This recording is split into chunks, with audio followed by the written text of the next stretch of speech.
So before I open up the question to the floor, Anne-Marie, I just want to ask you, because I know Stick Girl for quite a while now. So I'm just wondering, because in your film, all the other characters have facial features, right? Identifiable features. So why do you choose to have Stick Girl kind of still without that, facial features? And is she your alter ego? So some of you may know this, but when I was at art school at Emily Carr, I was hit and run over by a couple of cars back in the 80s, and I was not in very good shape. But I didn't want to drop out of school. All I wanted to do was to animate, and all I could do was this very simple gesture. That's where Stick Girl came from. She's like all the strength I had at that time, and we've been on lots of adventures together. She's made a lot of films. She's got like a webisode. She's been in a graphic novel. She gives advice. She's got an iPhone app. And this is her first feature role. And the first time she has a name, and now she's half Persian, and she's voiced by Sandra Oh. It's like her career is doing so much better than mine. And so anyway, it was never, I wanted to, she is my alter ego, right? She is my avatar, and so I wanted to insert myself into this film because it's very personal. And a lot of people ask me off the top, how are you going to put this little stick character into a more fully realized 2D world? And I just thought, oh, it'll work. And actually somebody asked me, they said, oh, so why is she just a stick person? And then they said, it's because she's still forming, right? It's because she's still open, because she's still curious, because she's still, hasn't made up her mind about things. And it is a point of view, like this whole film is seen through her point of view, but also, right, because she's so gestural, you don't judge her. Right? There's nothing to remind you of, your aunt or your ex-girlfriend or like something, right? Like she's just so, she's so open. So she's like an entry, like hopefully an entry for people to come into the world of the film. Very interesting interpretation. I like that. So any questions from the audience? If you can, yes. Can you speak a bit louder? So.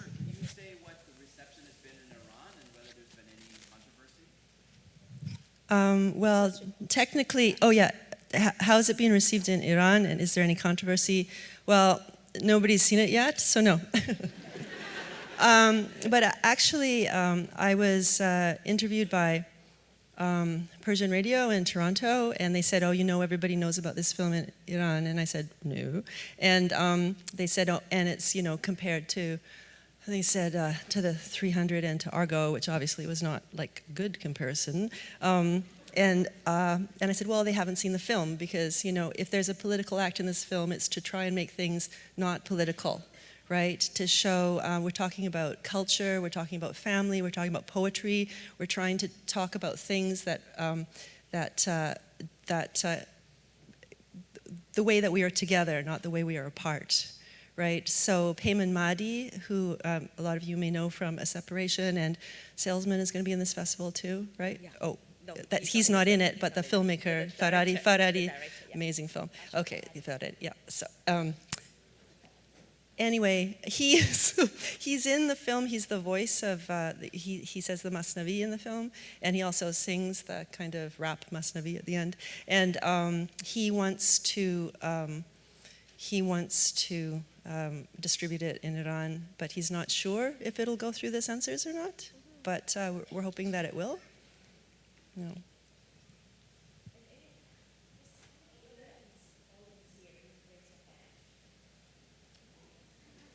How'd I do?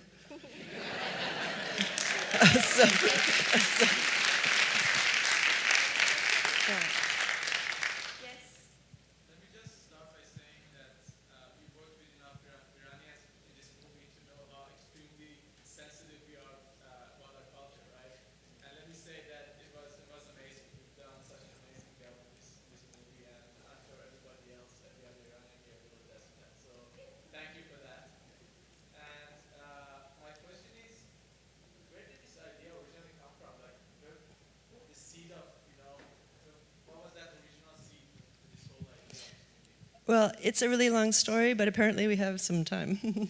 So, I'm mixed race, and I was born in Japan, as Pochu mentioned, and I'm an immigrant to Canada, and I don't really look like where I come from.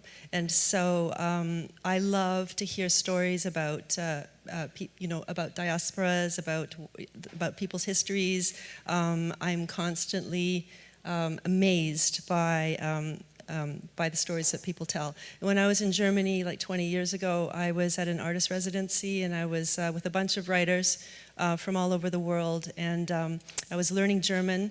I was learning that German was a language of philosophy and poetry, and also I was an immigrant again, but as an adult. Hi. Hi. Do you want to come up? Okay. And yeah, okay. I'm Rosie Ming. She's Rosie Ming.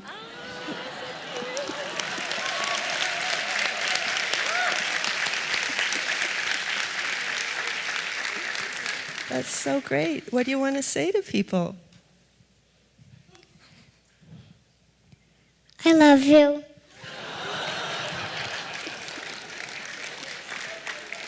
That's so nice.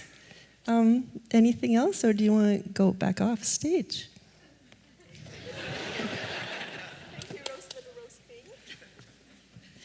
It's a very influential film. And that's Jody Kramer's beautiful daughter. Jody did the little Hafez oracle poem. She was an animator. And Jody hadn't you just had a child? Yeah, thanks for doing that for me. It was interesting because Lillian Chan also, who was an animator in Toronto, she just had a child and she said, I can't do it. And I said, well, Jody's doing it. So Anne-Marie, on that topic, how many animators you have for this film? Probably about 20 people altogether. There are a lot of different artists I worked with for the individual sections. How many? Are there a few here that would like to stand up? Please? Or you don't have to. I know it's kind of... Oh, there's Kunal Sen, who did the cow poem. That was actually the first animation that was done for the film, and we were thinking it was going to be stereoscopic, and that was like a stupid idea. And then Jody Kramer and Obaram Jabhari behind, who did that amazing paper cutout of the story of Hafez. Crazy. Michael Mann helped him with that, with the After Effects. Michael's not here. And of course, Kevin Langdale behind, who's like amazing. And I think, Sadaf Amini, who did the history of Iran. Beautiful. Yeah, beautiful. I don't know if there's anyone else I can't see right now. But sorry, I was answering a question before a little. Germany when you're an Yeah. And then, yes, I was also introduced to the poetry of Rumi then too, oddly, and I wanted to make it about about the diasporas after the Second World War, and so that's where it started. And because I was in Germany at the time, so I always write about where I am and who I'm with and what I'm thinking. And then many years later, I came to Vancouver and was learning about the stories of the Iranian diaspora, which I really didn't know anything about. And more than their differences, I was thinking, there's so much that reminds me of all of these other stories from all these other people, from all these other cultures. And Iran, of course, is Rosie Ming is half Chinese and she's half Persian, and both those old cultures where the poetry from 1,000 years ago is still so relevant and people know it today. school children learn it today. And poetry, more than anything, it's like this code that joins us, not just across cultures, but across like a millennia. Like we still think about the same things, we miss the same people, we look at the same moon. It's and we know poetry through adaptation of other. It's like very few of us have the luxury of being able to read something in its original form, and also, it's archaic. But again and again, like every generation, we want to reevaluate and bring these thoughts forward. So I thought, Iran was the perfect place to set this. Any question? And then any question up there in the balcony? Yes, there's one there. Yes, please. Can you speak a bit louder? Yes. What is it like being the director of an animated film in relation to, or what are some of the similarities and differences between directing an animated film and other non-animated? It's the same, but way slower. Right? Like the writing's the same, right? And the working with actors is the same, except the actors are a lot more free because they don't have to worry about what to wear or what the camera angle is. And so it's pretty fantastic to be able to have such amazing actors. Oh, there's a bunch of actors here too. Would you mind standing up so I can Oh yeah, Jun, who's Didi. And there's somebody pointing. I know Mehdi is here somewhere. Where's Mehdi Darvis? Oh, he's up there. Hi, Mehdi.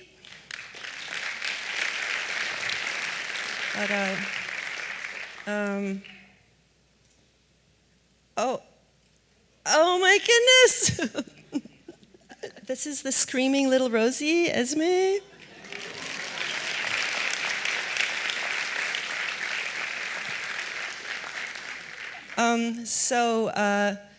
Yeah, it was incredible. We just went wherever the actors were. We just ran to wherever they were to record. So we recorded in LA and in Vancouver and in Toronto, and it was just such a privilege to have people bring the words to life. And then, the animators are really like actors as well, right? It just really is slow motion acting because it's through their work and their movement that bring this all to life. So I feel like it was a great privilege to work with all the people. It was a really small crew, and everybody just worked their asses off, and nobody wants to talk to me anymore. But it's a beautiful film, and I hope everybody's really proud of it.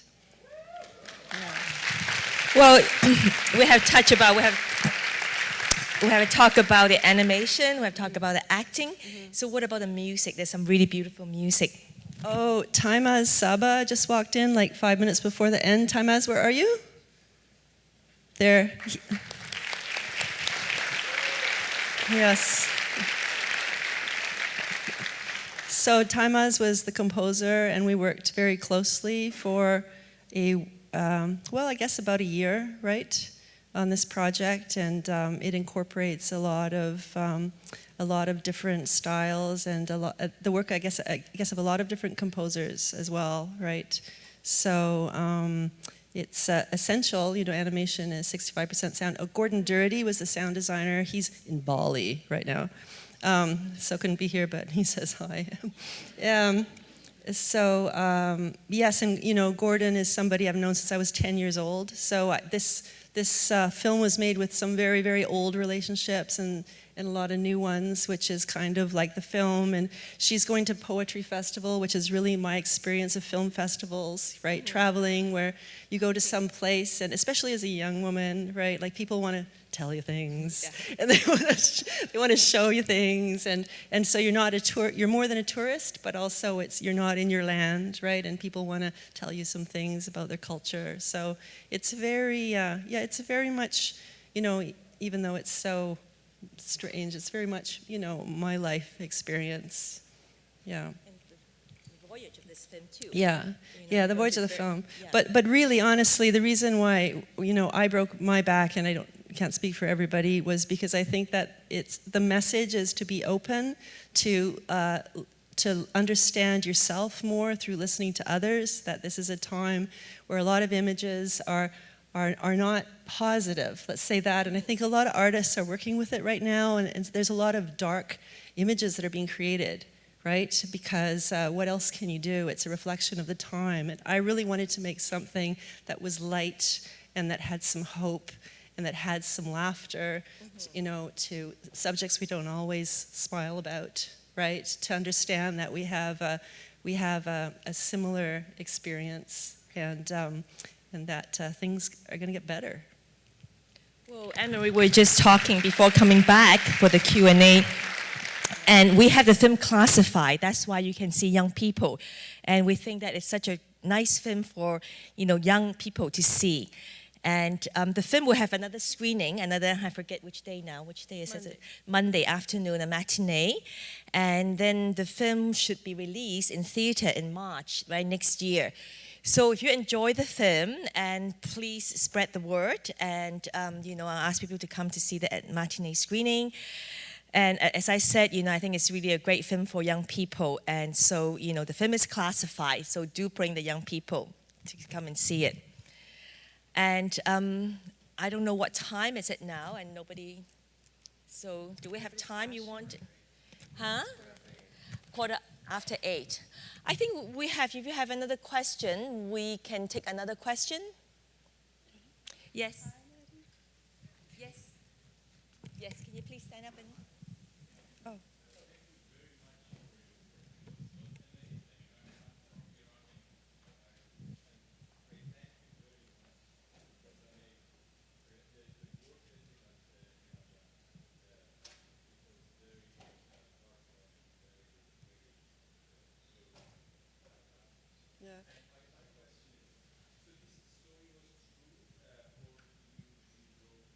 Well, yeah, so he's, besides saying what a fantastic film it is, he said, is this story true? Well, there's a lot that's true. There's a lot that's my experience. There's a lot that's experience of people I know. And then there's the imagination, right? And I think that's how all films are, right? It's a compilation.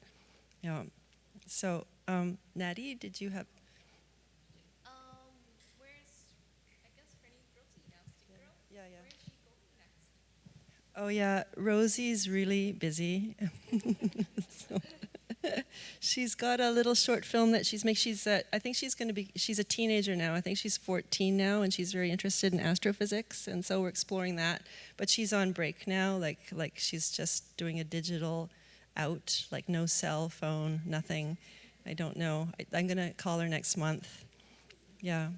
Yeah, but I don't know. I mean, this is like, in terms of, it's interesting because even though she's been around for 30 years, this is probably how she's going to be best known, because Sandra Oh is her voice, and Sandra, you know, is just known all over the world. And I don't know that, you know, that Stick Girl and Sandra are, you know, going to follow the same path. So she'll, I don't know whether there'll be that collaboration again. I mean, so, but she would like to be able to be whoever she wants to be, right? So not sure what her next iteration is, but it'll be interesting.